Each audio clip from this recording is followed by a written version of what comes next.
Hello student, welcome in Quantum Mind. आज का question number 4 section A का paper set number 2 paper 2024 physics का paper है CBSE का। स्टूडेंट, क्वेश्चन क्या है? A piece of wire bent in the form of circular loop A carries a current I. एक हमने वायर ली, उस वायर को बेंड करके स्टूडेंट एक लूप बनाया, सर्कुलर लूप बनाया, जिसमें से कितना करंट फ्लो कर रहा है? आई करंट फ्लो करके जा रहा है। कहता है उसी वायर को अगर हम बेंड करके एक सर्कुलर लूप बनाएं बट दो टर्न्स बना दें, पहले एक टर्न बनाया अभी दो टर्न्स अगर बना दें और करंट सेम ही फ्लो करे, तो बताइए what is the ratio of magnetic field at the centre of loop A to the centre of loop B will be क्या होगी? तो हमें दोनों केसेस से मैग्नेटिक फील्ड निकाल के दोनों को डिवाइड करना और बताना इन चार ऑप्शन में से कौन सा सही आंसर होगा। तो स्टूडेंट, इसको हम सॉल्व करेंगे। स्टूडेंट, मैं एक बात आपको बता दूं, ये वीडियोस आपको किसी यूट्यूब चैनल पर नहीं मिलेंगी। स्टूडेंट्स, जैसा कि हमने क्वेश्चन नंबर 4 रीड किया कि हमें मैग्नेटिक फील्ड की रेशो निकालनी है लूप ए और लूप बी की वजह से।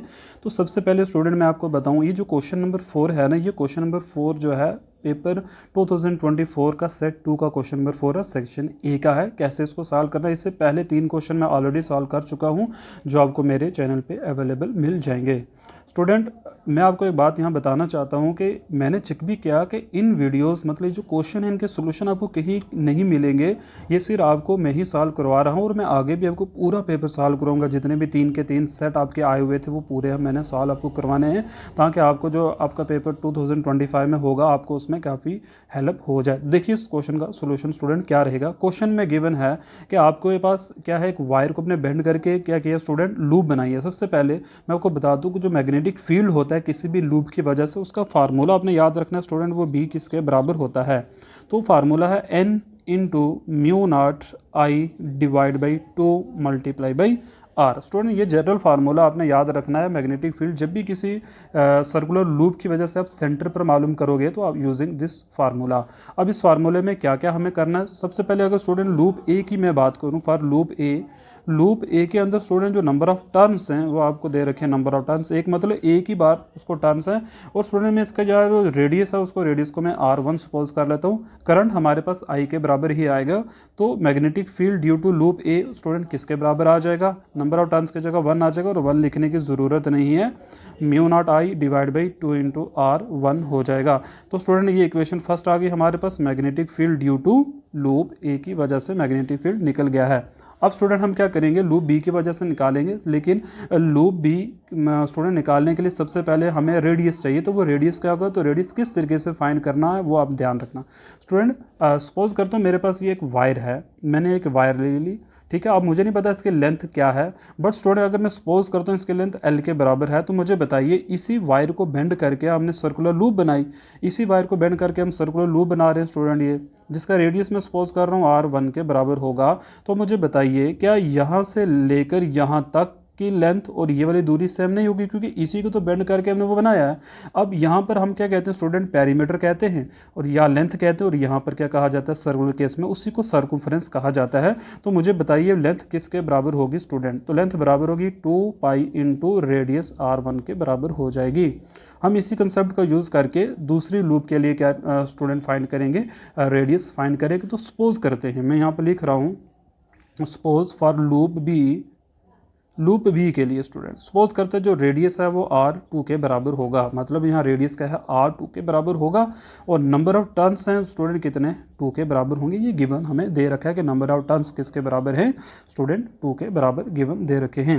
अब स्टूडेंट हमें देखने इस क्वेश्चन को कैसे सॉल्व करेंगे। अब मुझे बताना आप, अगर मैं ये कहता हूँ ये जो 2 मल्टीप्लाई बाई 2 पाई R2 है स्टूडेंट, पहले मैं इस 2 को मिटा देता हूँ।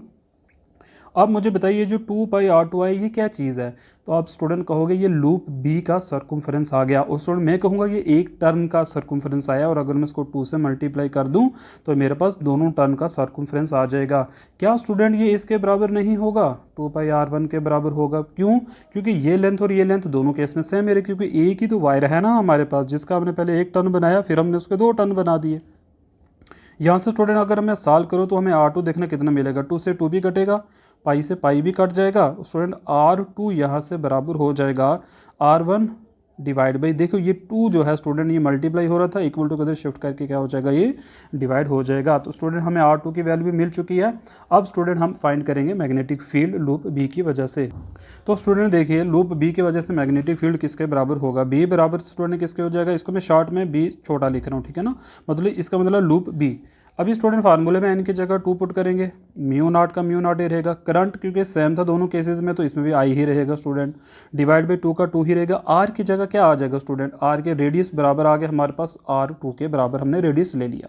अभी देखिए बी किसके बराबर आ जाएगा, मैग्नेटिक फील्ड लूप बी की वजह स्टूडेंट किसके बराबर आ जाएगा, देखो आप 2 into mu naught I divide by R2 की जगह स्टूडेंट मैं लिख सकता हूँ क्योंकि R2 बराबर है R1/2 के बराबर। अभी हमने इसको सॉल्व किया है कि हमारा जो R2 है किसके बराबर है स्टूडेंट, R1/2 के बराबर। ये 2 और ये 2 काट देते तो क्या बच गया स्टूडेंट हमारे पास, देखिए 2 mu naught I divide by R1 बच चुका है। तो यह मैग्नेटिक फील्ड हमने दूसरी लूप की वजह से भी निकाली स्टूडेंट। अब हमें करना क्या है, अब हमें रेशो लेनी है स्टूडेंट, किस किस की हमें रेशो लेनी है। क्वेश्चन में ये कहा गया है कि जो मतलब जो लूप ए ने मैग्नेटिक फील्ड बनाया था सेंटर पर, जिसको हमने बी ए का नाम दे रखा है, इसको आपने डिवाइड करना है किसके साथ, जो मैग्नेटिक फील्ड मतलब लूप बी ने बनाई सेंटर पर। तो अगर स्टूडेंट आपको याद हो तो अभी हमने सॉल्व किया था, ये हमारे पास आया था mu naught I divide by 2 into R1 के बराबर आया था। क्या हमारे पास आया था स्टूडेंट, मतलब मैग्नेटिक फील्ड जो लूप ए ने बनाया था। अच्छा जो बी ने बनाया वो भी हमने सॉल्व किया स्टूडेंट, ये है हमारे पास जो बी ने बनाया, इसकी वैल्यू पुट करिए यहाँ पे क्या आ जाएगा, 2 multiply by mu naught I divide by R1 हो जाएगा। तो आई होप कि स्टूडेंट आपको समझ में आ रहा होगा हम क्या चीज़ यहाँ पे कर रहे हैं। अभी स्टूडेंट हम क्या करेंगे यहाँ पे, इसको मैं बस अभी सॉल्व करना है और आप सब स्टूडेंट जानते हैं इसको सॉल्व कैसे किया जाता है। देखिए रेशो हमारे पास क्या आ रही है स्टूडेंट, इसको मैं लिख सकता हूँ mu naught I divide by 2R1। इसको ऐसे लिखा जा सकता है डिवाइड, इसको ऐसे लिखेंगे 2 mu naught I divide by R1 student, ठीक है। अब इसको थोड़ा सा चेंज करके लिखेंगे इक्वल टू, देखो mu naught I divide by 2R1। Divide की जगह अगर मल्टीप्लाई कर दे स्टूडेंट तो क्या हो जाएगा, यहाँ पे टर्म में रिवर्स हो जाएंगी, R1 ऊपर और 2 म्यू नॉट आई डिवाइड में आ जाएगा स्टूडेंट। देखिए अभी क्या क्या कैंसिल होने वाला स्टूडेंट, R1 से R1 कट जाएगा, म्यू नॉट आई भी कट जाएगा, तो बचेगा क्या, ऊपर स्टूडेंट 1 ही बच गया, डिवाइड में यही वाला 2 बचा और ये दोनों मल्टीप्लाई हो जाएंगे तो क्या आ जाएगा 1/4। तो मतलब जो रेशो आई है वो क्या आई है, 1:4 आ गई हमारे पास। तो आपने ये याद रखना है स्टूडेंट, इस तरीके से हमने इस क्वेश्चन को सॉल्व करना है। और अगर आप ऑप्शन में देखो तो ऑप्शन डी जो है student, option D is the right answer. Section A का क्वेश्चन नंबर 4 का जो ऑप्शन डी है वो आपका सही आंसर है। आई होप कि आपको सारा प्रोसीजर समझ में आया होगा। और स्टूडेंट मेरा आप सबसे एक निवेदन है कि आप प्लीज़ मेरी वीडियो को आगे ज़्यादा से ज़्यादा शेयर करिए ताकि मैं और अच्छे से आपके लिए वीडियो बनाऊं और अच्छे से सोल्यूशन लाऊं। और मैंने स्टूडेंट तीनों पेपरों को आपको सॉल्व कराना है with objective, with question, with numerical, everything else. But मुझे आपकी सपोर्ट की ज़रूरत है। आई होप कि ये वीडियो आपके लिए काफ़ी हेल्पफुल रही होगी। Okay, thank you for watching my channel.